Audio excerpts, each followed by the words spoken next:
wenzetu wamekuja kutoka Kenya, tuwaombe, na wao wanaangalia bunge hili.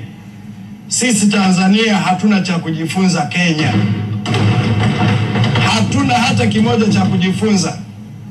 Tunawazidi siasa, tunawazidi akili, tunawazidi kila kitu.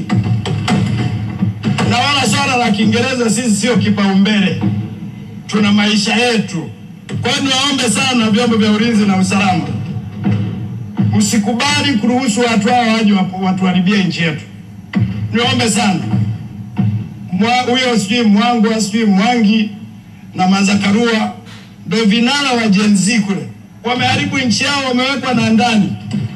Wametoka kule wamekuja tena Tanzania. Tunawaomba wa Kenya, hatuna ugomvi na Wakenya wa kawaida.